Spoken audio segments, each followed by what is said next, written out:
So, good evening, good evening, good evening. We are back again. We're going to talk about United. United. It's all going wrong for Man United, I can't lie. Their fans are in meltdown at the moment, and they have got a big away game this weekend. When I say big, they ain't going to win the league, are they? So, is it big? I suppose it's big in terms of trying to stay in touch with top four, if that's what they're looking to try and achieve this season, because they're definitely ain't achieving a league title, that's for sure. But after their calamity the other day in Turkey, oh my days, they are absolutely on their knees. But their league form has been pretty decent, I suppose. They've turned it around against teams they should be turning it around against. But we are going to talk about two players that they are linked to, actually. Still no sign of Jim Radcliffe. I don't know whether that's going to be announced next week. Maybe it could be announced today. Maybe it's going to be announced whilst I'm recording this video and you see this video later tonight. Go and check out the stream I did about Man City as well on this channel. Streaming is going to be more of my thing going forward into 2024. I want to build this channel. I want this channel rocking next year, 2024. In fact, in December this month, I'm going to try and do as many live streams on here as I can. Obviously, watch-alongs as well. Sunday, as it stands, I'll be doing the Man City game against Spurs, and then I will be doing the Atleti game after that as well. They're playing away to Barcelona, so a couple of big games on Sunday. Obviously, tomorrow my team play, so there'll be nothing on here. But anyway, let's get into this, man, because they are linked to Ivan Toney and to Crystal Palace centre-back Guehi as well. And I'm looking at this and I'm thinking, whilst this is all good on paper, right, and it sounds great, and they're bigging it up, that Jim Radcliffe has a recruitment plan. Could you try again? Hey, get out of here, Siri, man. Sorry, I'm still not sure about that. Nobody cares. Cancel Siri. I'm sorry. What is going on here? My Mac's in a mind of its own. Anyway, yeah, they're all dressing this up like Jim Radcliffe's going to come in and he's going to shape everything up. He's going to be, in terms of like the footballing guy, he's going to be more hands-on than the Glazers, and he's going to go down this route of, you know, sorting out everything on the football pitch and sorting out everything in footballing terms off the pitch. Okay, cool. Well, let's see what that brings then, because I'm sorry, as far as I'm aware, he ain't going to do a great deal. According to the reports out there, Daily Mail has wrote this, so believe what you want. Radcliffe wants Man United to build a squad around homegrown players. That means that moves to Guehi and Toney could be in the offing in 2024 in January window. In both cases, the players are more likely to be available in the summer. Earlier this week, Team Talk confirmed Crystal Palace want to keep Guehi until after England's involvement in the Euros this summer. And then the centre-back also is in no rush to leave Palace.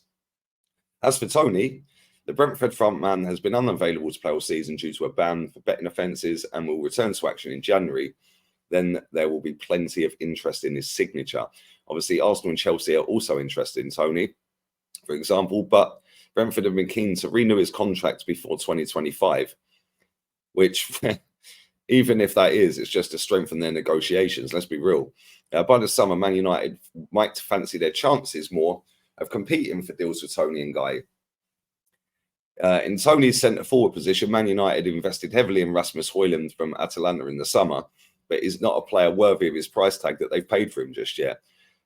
Martial is out of contract at the end of the season, so United will look for more experienced frontmen to lead the line. Meanwhile, Rafa Varane is keeping an eye out of which clubs could be interested in him. Some of these reports are hilarious. Like, I reckon I could make up better reports than these. Like, Rafa Varane is keeping tabs on who's interested in him. So, and what? Like, I'm pretty sure that is the case. I'm pretty sure that he's already spoken to his agent. Like, pretty sure after he got to United, he realised he made a monumental error. But it then says the Red Devils subsequently would be in the market for a new starting partner for Lisandro Martinez, despite the recent form of Harry Maguire. The age of 23, the Chelsea prospect Guehi could become a long-term solution for Man United. and they may be able to win the race, may be able to, if they can, might be able to, could. It's all if, buts, maybes, woulds, coulds, potentiallys, ifs. Right? This thing carries on and says, if Man United can add Toney and Guehi to their squad, they would become the latest homegrown players at their disposal. Currently, Eric Ten Hag can call upon the likes of Maguire, Rashford, Shaw, Mount, and Wan-Bissaka, as well as Scott McTominay. England international and Scotland international, Rashford and McTominay, both come through the United Academy. We already know this, irrelevant information.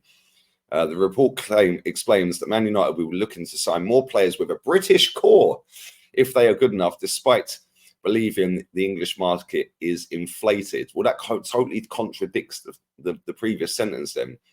Ratcliffe recalls when Man United enjoyed success under Sir Alex Ferguson with a domestic core, which is what he is looking to reconstruct in the new era once he gets to Manchester United.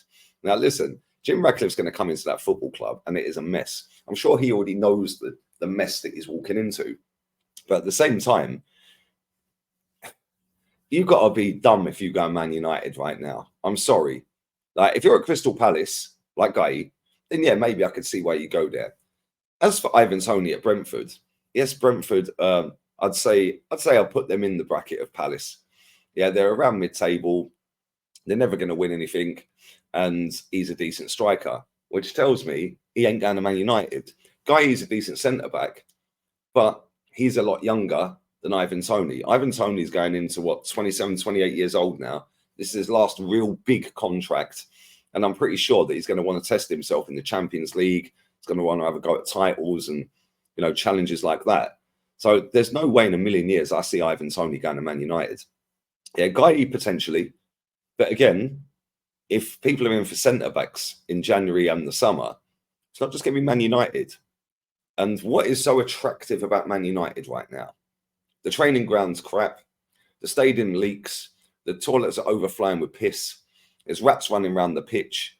The players on the pitch are the rats, as well as the actual rats. There's a lot of work to be done at that football club. And this ain't just going to be a quick fix overnight for United, unless they go out there and do what Chelsea did and throw £1 billion at it real quick, which, listen, Man United have got the money. Man United could potentially go and spend £1 billion. I don't see them doing it. And when you've got a manager in charge that doesn't know his arse from his elbow, I'm sorry. If I'm Ivan Toney or Mark Guehi, I'm looking at that football club right now and I'm saying, I don't want to go anywhere near that. I don't want to be anywhere near part of that. Every single week they're shipping 2, 3, 4 goals. Every single week they're an absolute laughing stock. And yes, we know how quickly football can change. They can turn it around. Obviously, of course they can. It's Man United. They can throw money at it to try and get themselves out of it. But if you're Ivan Toney, for example, and I'll come back to Guehi in a minute. If you're Ivan Toney, you're 27, 28, you want to be the main man. You admitted that on the podcast of a CEO. Yeah, the Diaries of a CEO podcast with Steve Bartlett. You said, if I go to my next club, I want to be the main man. He probably would be the main man at Man United, but he'd probably be the main man at Arsenal. He'd probably be the main man at Chelsea. And yeah, that club's a mess as well right now.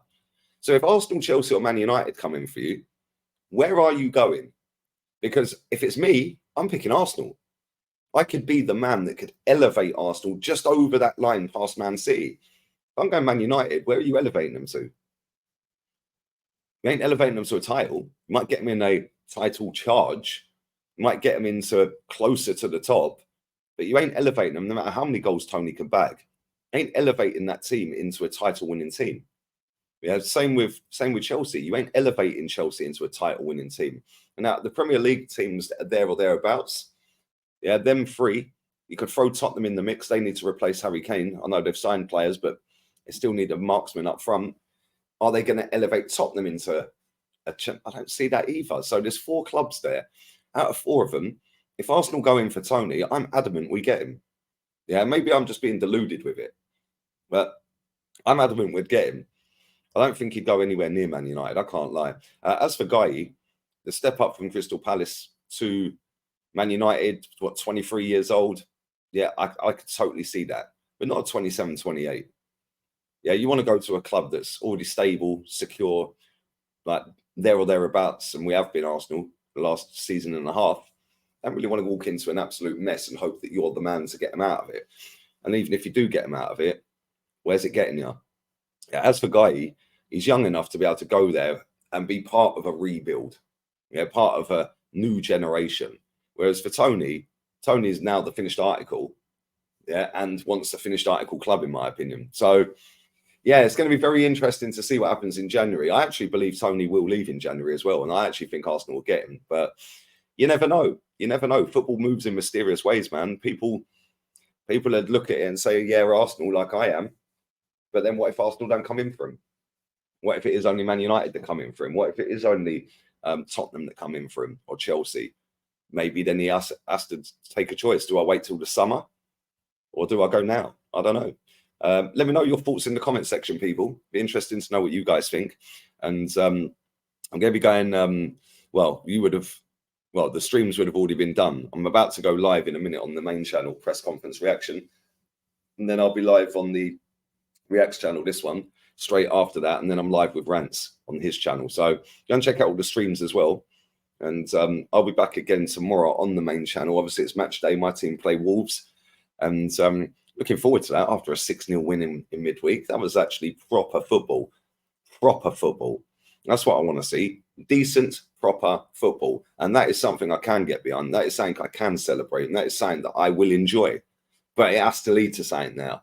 Because whilst I was licking my chops at some of the football the other night, if we don't end up winning the Champions League, it was all irrelevant. It just gave me one night of good vibes. And that stream was lit, by the way. That my watch alongs are always better than the game normally, but it weren't that night. It was the game was good and the stream was good.